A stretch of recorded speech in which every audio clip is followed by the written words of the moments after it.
Hello, and welcome to another episode of Mortician in the Kitchen. I am your mortician, Amber Carvely, and this is my kitchen. Just go with it, okay? Today we are making gingerbread cookies, which I know might not sound terribly exciting, but I got some new cookie cutters and I am very excited to try them. So today won't be so much watching me make gingerbread cookies. I mean, you'll be watching me make gingerbread cookies. But we're gonna just talk more about how to use intricate cookie cutters because they can be really difficult, and I'm actually still learning myself. I have one Sunpress cookie cutter. Yes, it is a cat butthole. Um, because hi, I'm 5 years old. So yeah, so I don't know if this is going to turn out well. I've made some really cool Ouija board cookies before, and whatever happens, I'm gonna post it. And if it turns out like super terrible, like nailed it status, then we'll just talk about what I think I did wrong, and I'll make another video for you to watch, or thumbs down, or whatever. So the name of the game here is to keep everything very well floured because we don't want anything sticky sticking to all of these. There you go, can you see it? These very delicate crevices. So I have a cutting board beneath me because I don't want to put stuff on my table because I have a cat who, if you watched the first video, you might have seen make a guest appearance. He's sleeping right now, so let's hope it stays that way. But no matter how much I clean the table, I just imagine his poopy, disgusting butt on it. So I have a cutting board.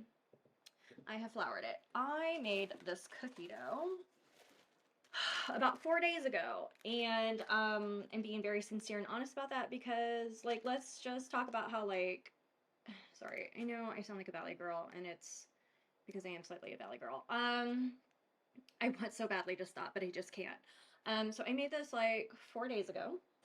And oh, that's important to point out because I don't know, you're probably busy like me. I have a full-time job. It's in case my boss watches this, does not suck. But I am very tired when I get home and usually a little buzzed because I make beer right now. I'm taking a little break. So I made ooh, what a horrible angle. I made this about 4 days ago and I've just like let it chill in the fridge because also we want this to be really cold. The reason being, I don't know if you've ever watched the Great British Bake Off. Sorry, I don't know why, like, I cannot, my B's and my R's, it like said video. Um, we don't want like soggy bottoms, and the whole soggy bottom thing is just about not having your dough cold enough.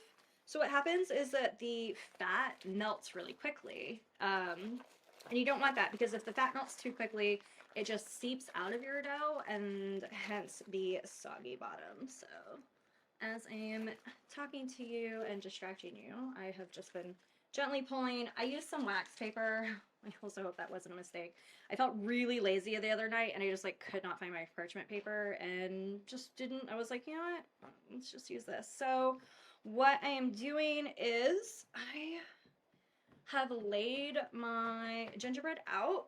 Okay, there we go. So it's fine. That's what we're working with right now. I think I'm gonna start with Memento Mori, which I think is gonna be the hardest one because now not only am I throwing the image into it, but text as well. But I've done a lot of dog biscuits with text, which are also super sweet, and I think that we should talk about making death positive treats.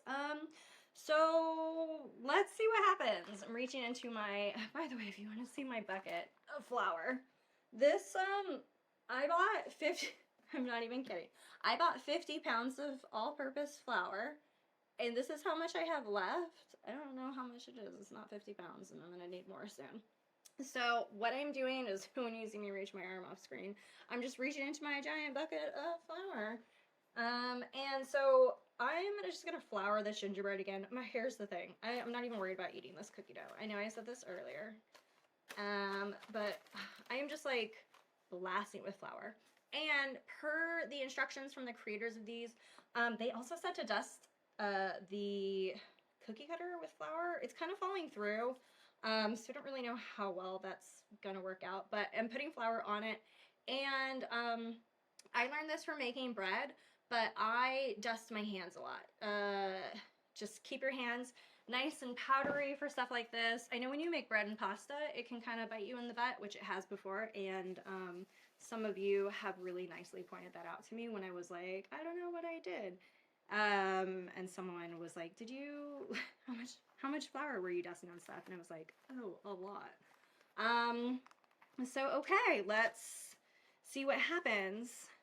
The other thing in my long talking to you is, so there was obviously like, there was like a 5-minute break in between this video where I went and I looked for my parchment paper. It means my dough is getting really soft. I can feel it. That's probably hard to visually show you. So what I'm going to do that you're not going to see, but I'm going to verbally tell you, is I'm going to make my cookies, I'm going to cut them, and I'm going to put my dough back in the fridge because again, I'm really concerned about the fat and the oil in this.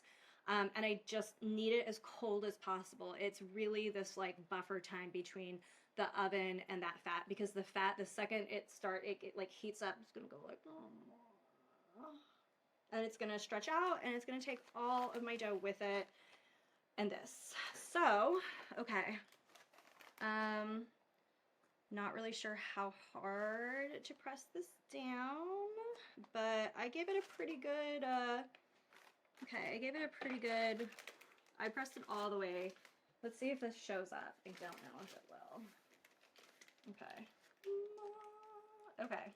So, oops, so it's pretty thin. Sometimes I just make a cookie, which I should probably do here. But since this is just like a we're learning together video, I'm going to do a couple more. So I'm kind of trying to strategically place them. I am pressing, I'm going to press all the way down. I'm making that decision. I've had some cookie cutters before that you just kind of wanted to gently, just like, here's the dough, and you wanted to go like that. Like if you'd pressed it all the way down, you would have just destroyed the dough and gotten it stuck in it, which might have happened with the second one. And if it did, okay. You know what? I'm glad this happened. So this is what I was referring to about pressure points with cookies, is I pressed it all the way down, and so now I have this issue. Okay.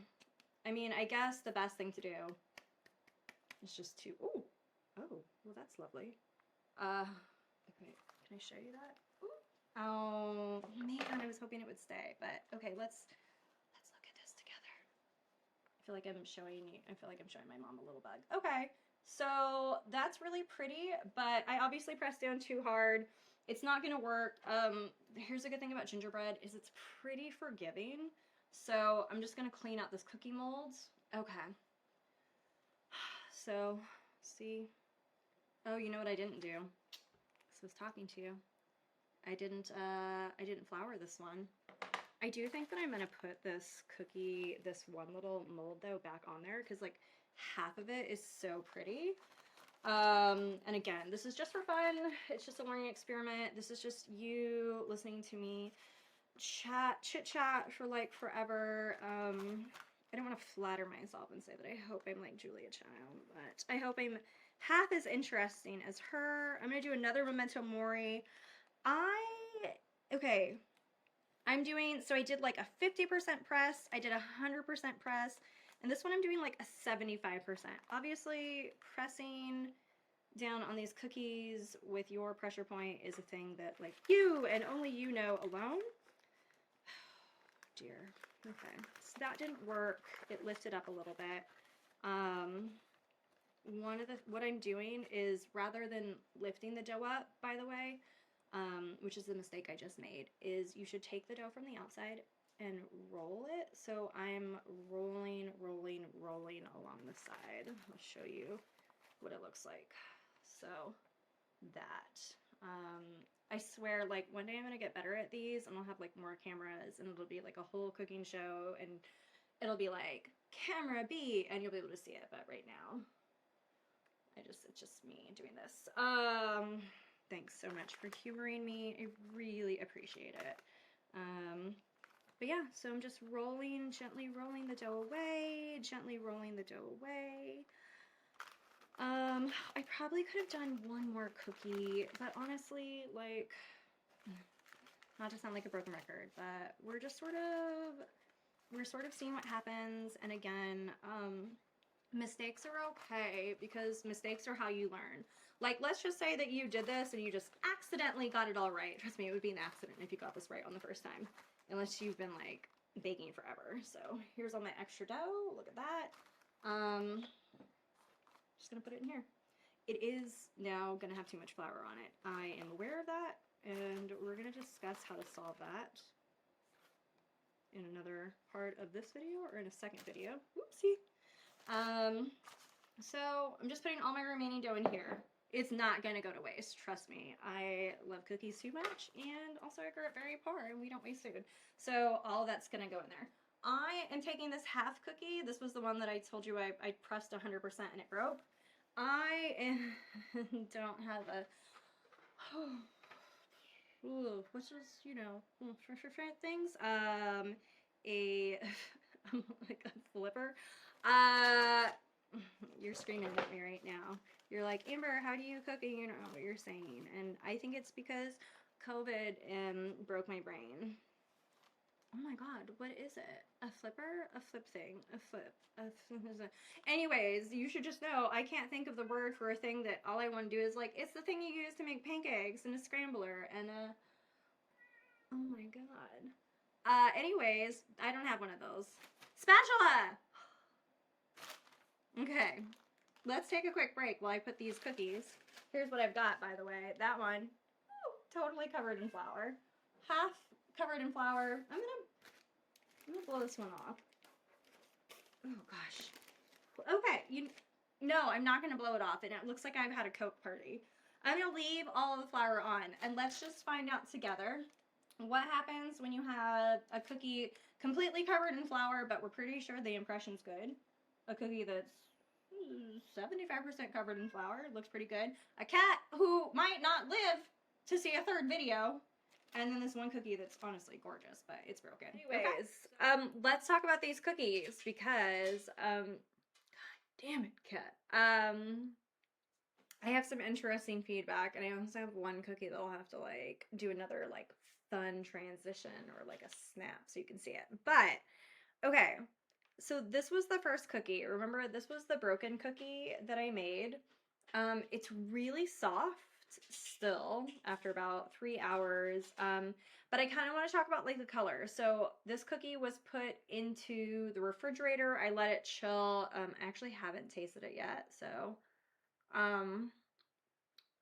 it tastes good. It's not like, I don't know, I wouldn't give it to someone and be like so proud of it, but it's good. It's really pretty. It serves a purpose for like making a great cookie.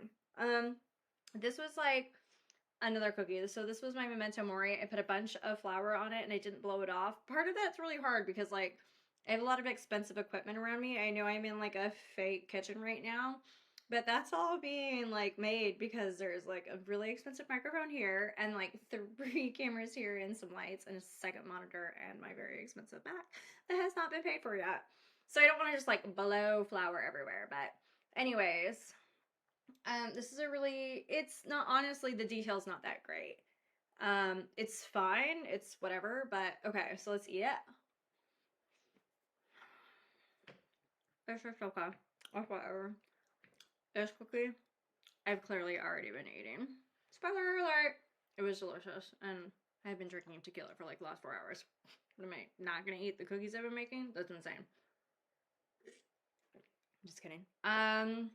This was a cookie that I used a lot of flour on, which is why I felt okay eating it. It's really soft. Honestly, it was kind of the best cookie. Well, it's the softest. I can't really figure out why this one is the softest other than I think I used a lot of flour, but I also didn't press that hard down on it. So what I learned from the first batch is that I don't think I actually want to roll the dough that thin. The recipe says to roll it a 1/4 inch. These are probably 1/8. I don't know how many of you bake or sew, but you start getting really fucking oops. Well, now you have to mark this not for children. You start to get really savvy with like 1/4 inch, 8 inch, 5/8 when it comes to sewing and making cookies, which are my 2 favorite things. So here's what I want to talk about next, is I want to talk about the color difference.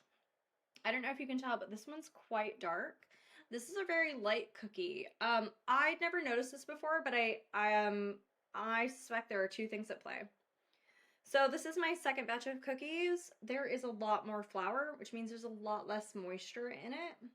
I also did not refrigerate these cookies. So this whole video is really just, this is a science experiment. This is about chemistry. This is about temperature. I've talked about before how I brew beer, and brewing beer is actually a lot of chemistry, and it really has a lot to do with time and temperature, and that helps me immensely when it comes to baking and honestly hiding a dead body. Because if I wanted to get rid of you quicker, I have a pretty good idea of how I'd get rid of you based on fat content and how moist it is outside. That's right. I said moist. Anyways, check this color out. It's quite light.